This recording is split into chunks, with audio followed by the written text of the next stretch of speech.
So good morning and welcome to Being Integrity, Episode 4, The Crucible of Being. We've been going through a few crucibles here, haven't we, Ron? We're constantly going through crucibles.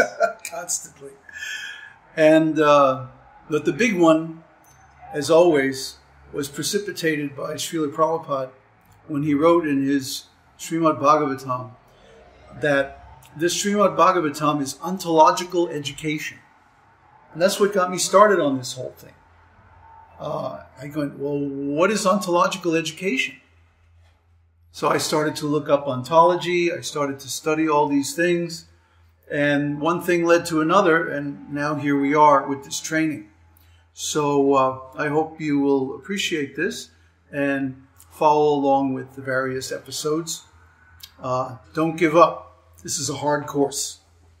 But it gives you benefits beyond anything you could imagine in any other way. So first we're going to go over the preconditions once again. Show up fully participating with integrity and sharing yourself authentically. Look up and clear your misunderstood terms. Be committed to something greater than yourself. And be willing to be at cause over change. Now first, before you view the rest of this video, read Authentic Leadership, Chapter 2, the PDF file that we sent you in the email around the same time this video came out. If you're an enrolled member, if you're a registered member, you should have received it by now after giving your responses to Episode 3. So if you're not registered, I don't know how you get to see this video because it's supposed to be private. But if somehow or other you are watching this video and you're not a registered student, you will not be able to understand what we're talking about unless you go back and register so we can send you the materials.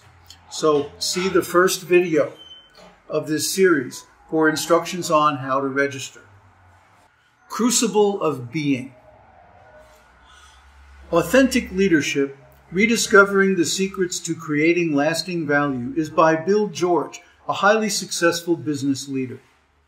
During the 13-year period that Bill George was chairman and CEO of Medtronics Corporation, its market capitalization grew from $1.1 billion to $60 billion.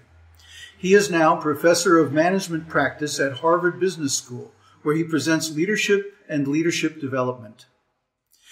Reflecting the bigness of a true leader, Bill George shares his repeated failures to fulfill his desire to be a leader. This sense of failure continued for him, even when later he became a highly successful executive.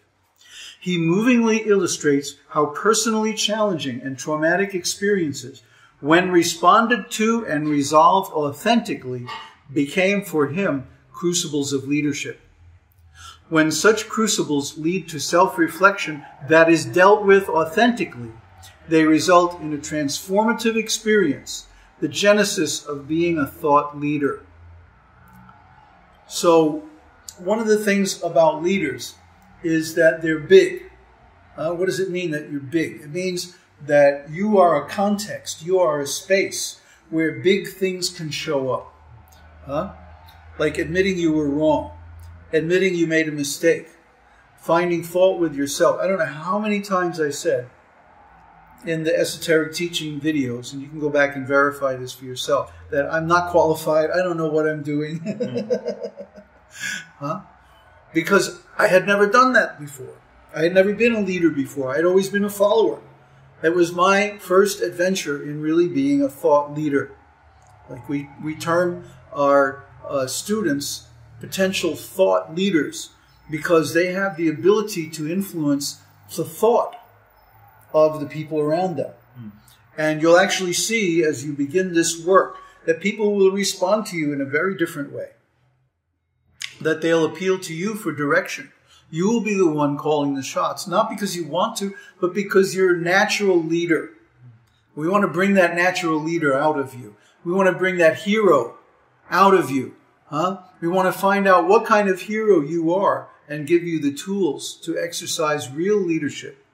Not phony, blustery, put-on leadership, but real leadership. Leadership that doesn't require authority. to be effective. And that's the challenge I set myself when I resigned as guru, because I didn't want the authority anymore. Authority means that people believe you without questioning, without thinking for themselves, without trying it. And that's not what we want. We want you to try this. We don't want you to believe it. We want you to put it into action in your life and see if it works. And if it works for you, fine, take it. It's yours. Do whatever you want with it. If it doesn't work for you, well, from our point of view, you're probably doing something wrong. But you don't have to believe it. You don't have to accept it. You can go on with your life just the way you were doing it before. That's no loss. And maybe you learned something. So the real heavyweight thought leaders have all gone through tremendous crises in their lives. I mean, Srila Prabhupada is a great example. My own life is a good example. But you take the life of any extraordinary person and you'll see similar things. They didn't shrink from the challenges. They went into them and they dealt with them authentically. What does that mean, authentically? It means as themselves. They didn't do it the way that somebody else would do it. They didn't do it the way you're supposed to do it. They did it in their own way. And because of that, we consider them exceptional leaders and examples. Bill George's Crucibles. In this chapter, Bill George has given us a fascinating personal account of a number of crucibles he experienced. His high standard of personal integrity and authentic response to these crucibles allowed him to become an extraordinary thought leader as his natural self-expression. He also touches on integrity and authenticity, two of what we believe are the four foundational elements required for being a successful thought leader and exercising leadership effectively, along with being committed to something greater than oneself and being willing to be at cause over change. Now let's discuss Bill's authenticity. Quote, "In my desire to become a leader, I studied the biographies of world leaders as well as great business leaders of my era, attempting to develop the leadership characteristics they displayed. It didn't work. I was more of a persona than an authentic leader. No wonder my earlier attempts at leadership failed." Quote, "Several supervisors and human resource specialists urged me to become a different kind of leader, less passionate, more laid back, less engaged, less challenging, less critical of others. Had I followed this advice, I would have become a plain vanilla manager or even been seen as a phony. It would have taken away my best qualities to moderate my leadership styles just to make others feel more comfortable." Unquote. Please respond to the following questions. Why did Bill feel unsatisfied by his early attempts at leadership? What attitudes and actions led to Bill's being authentic? What is required to be an authentic person? And on the last slide, you'll see the instructions for mailing in your responses. Now let's talk about being committed to something greater than oneself. Quote, "Throughout my life, I have had a passion to make a difference in the world." Quote, "On my journey, I went through several experiences in the Crucible before I developed into the kind of leader I had always dreamt of becoming." Quote, "I had hit the wall, but was too proud to face it. I felt I was in a trap from which I couldn't escape. The purpose of my efforts was not at all clear." Quote, "My lack of passion for Honeywell's businesses also troubled me. I also found myself becoming more concerned with appearances and my attire than with being myself." Quote, "I kept thinking about the vision I had in my teenage years, leading a mission-driven, values-centered company where I was passionate about the company's products and the opportunity to serve others." Now let's just pause for a second and discuss what is there about these quotes that indicates that Bill was committed to something bigger than himself. Well, in the first one, he says, "I've had a passion to make a difference in the world." That's a pretty big desire. That's a pretty big commitment. I want to make a difference in the world. That means he wants to do something that's going to impact everybody. That's very good. Then he says, on my journey, I went through several experiences in the Crucible before I developed into the kind of leader I had always dreamt of becoming. He had a dream. He had a dream of being a type of leader that was greater than the leader he was. So he was committed to something greater.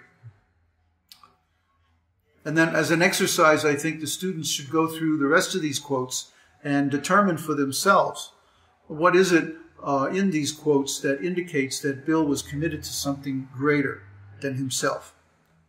And here's some more on being committed to something bigger than oneself. In the above 5 quotes, Bill George is speaking about something fundamental to being a leader and being able to exercise leadership effectively. What we term being committed to something bigger than oneself. Without being committed to something bigger than himself, Bill would not have been able to deal effectively with the challenges he faced as CEO of Medtronic that he shares with us in the next quote. Quote, I don't want to oversimplify the challenges of leading a rapidly growing organization. Being the leader is a tough job with a lot of pressure that can arise at any moment from an unanticipated source. There was rarely a time when I could put aside thoughts about my work and focus entirely on other things. With all the challenges we faced, it was inevitable that I had fears and doubts. Over the years, we faced continuous challenges from a wide range of sources. Looking back, I made some good decisions, but also made my share of mistakes. The thrill of taking on these challenges with a team of people I deeply respected was worth every ounce of stress. So, Bill was always committed to being a better leader than he already was. That's one thing that was bigger than himself. But he also wanted to make a difference. And the thing that strikes me about this quote is that even though he was obsessed with his job to the point where he maybe let go some things in his personal life that he wanted to get done, and I can relate to that, he was able to meet these challenges without flinching, without backing down, and without quitting, because he was committed to something bigger. Something bigger than yourself could be a company, it could be a religion, it could be a philosophy, a way of life, a lifestyle, a hobby, or it could, if you're lucky, it could be your job, your profession, your way of making a livelihood. We consider ourselves very blessed to be able to make our livelihood from the kind of work that we enjoy. But we also have to admit that we've made many mistakes. Everybody makes mistakes. And that's another reason I resigned from being guru, because I didn't want to be in the position where I was expected to be perfect. I'm not. Nobody is. Everybody has weaknesses, failures, weak spots, blind spots, etc. That doesn't mean you can't be perfect, or at least a very, very good example of whatever it is you decide to be as your primary being. Okay? My being is that of a teacher. That's who I am. That's who I've always been and who I always will be in this lifetime anyway. But at the same time, I had to learn so many things before I felt comfortable taking the role of a teacher, because I wanted to really add value to the people that I encounter in my teaching work. And so even though I have made mistakes and I've failed at times, what got me through was the power of being committed to something bigger than myself.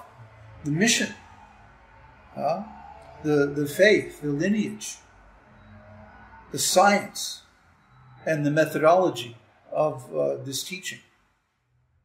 So the power of commitment is very important in our work, and now we're going to discuss something about that. The power of commitment. To be a thought leader and exercise leadership effectively, you need something that enables you to deal powerfully with the pressure of unanticipated challenges, your own and others' serious mistakes, your own fears and doubts, and even feelings of personal inadequacy. To deal with these powerfully, you will need the way you are being and your actions to be given by your commitment to something bigger than yourself. bigger than the way you wound up being. In the quotes above, Bill George authentically shares about his time at Honeywell when he became aware of his increased focus on attire and appearances and his decreased focus on what he was contributing to others. By courageously engaging in the crucible of authentic self-reflection, he was able to find for himself the genesis of being a powerful thought leader. So that's how you become a leader. You authentically engage your issues in profound self-reflection, courageously facing your fears, your inadequacies, your failures, and those of the people around you, and coming up with a way to deal with them effectively as a natural self-expression. Not that you go consult all the management books on your shelf, or your colleagues, or last year's big success in business and try to pattern yourself after that guy. That's not going to work. You have to continually reinvent yourself and reinvent whatever you're doing, your business, your job, your passion, to meet the changing times.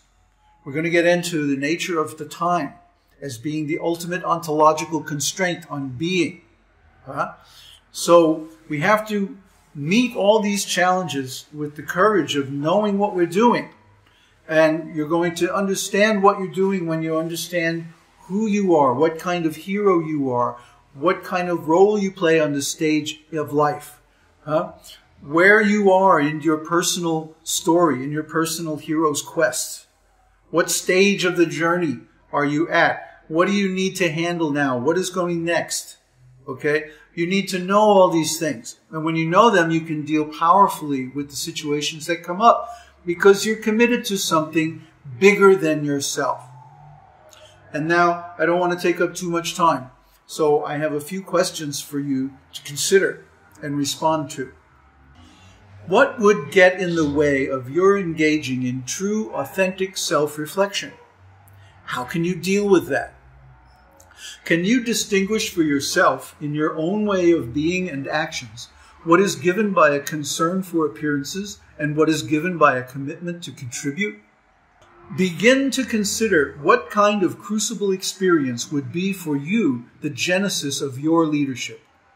To what are you committed that is bigger than yourself and has you interested in being a thought leader? Begin to consider and make notes for yourself on what it is in the way you wound up being, the way you were formed by your environment, that gets in the way of your being a thought leader or exercising leadership effectively.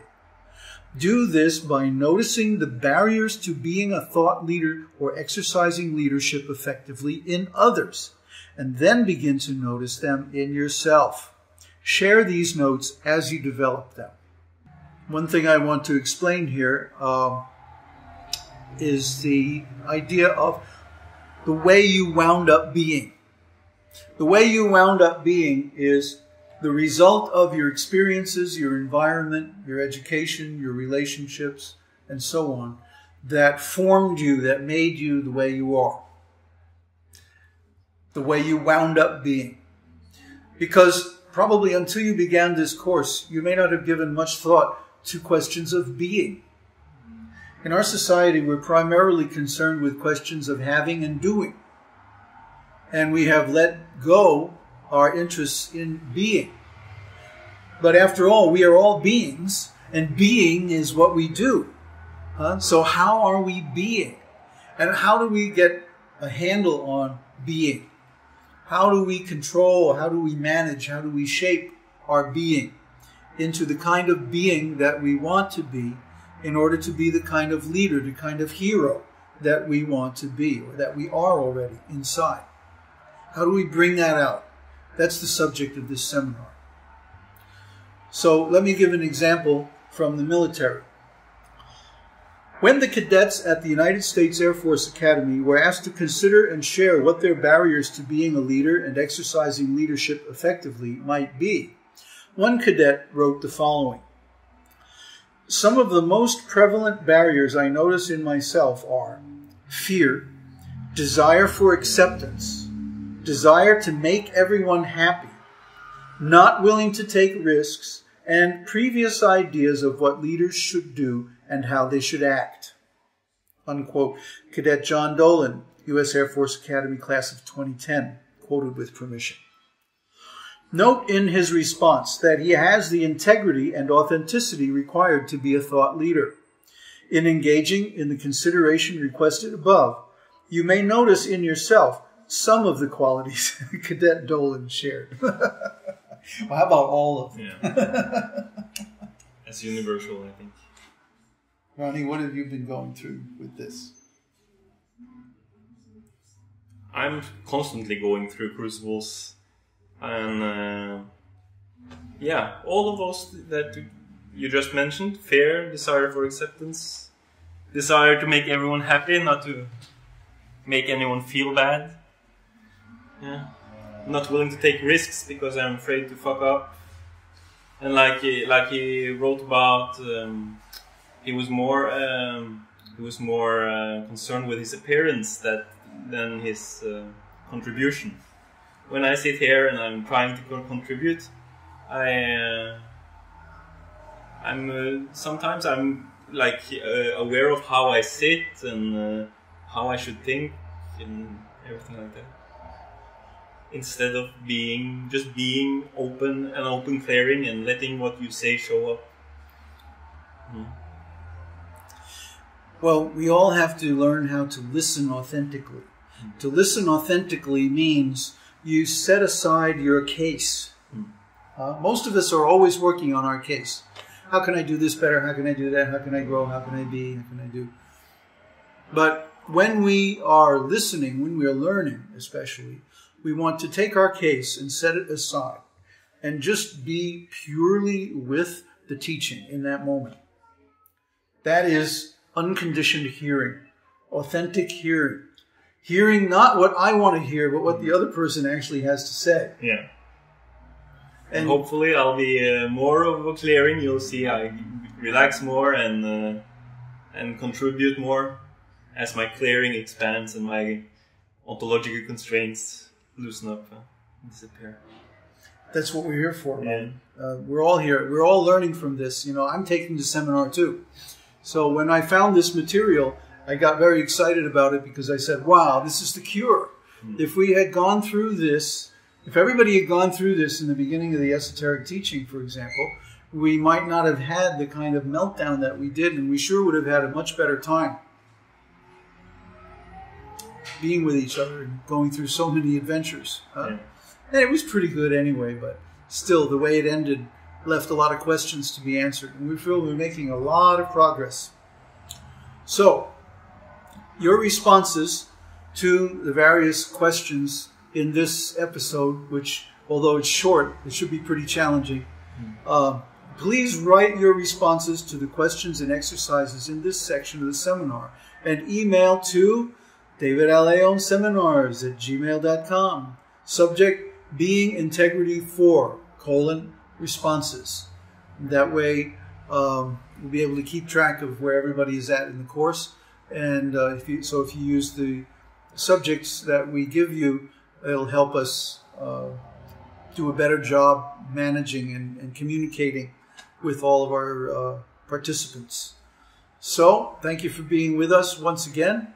And we'll see you soon. By the way, we're going private with this video. This is the first video that will be a private video on YouTube, but only accessible by the URLs that are mailed out to the people who are registered in the course.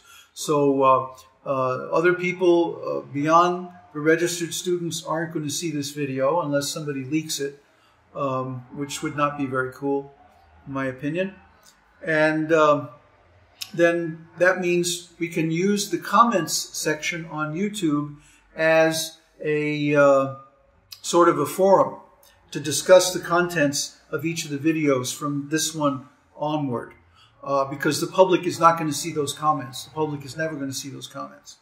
Those are only going to be for the participants. So feel free to post any questions or comments that you have about this video on the comments page on YouTube, and then we'll begin a dialogue, hopefully among the whole community of the students in this course that should be very helpful for all of us. So thank you. Hare Krishna. Hare Krishna. Okie dokie. YouTube clips without radical comments for a concept. Whoa, hey.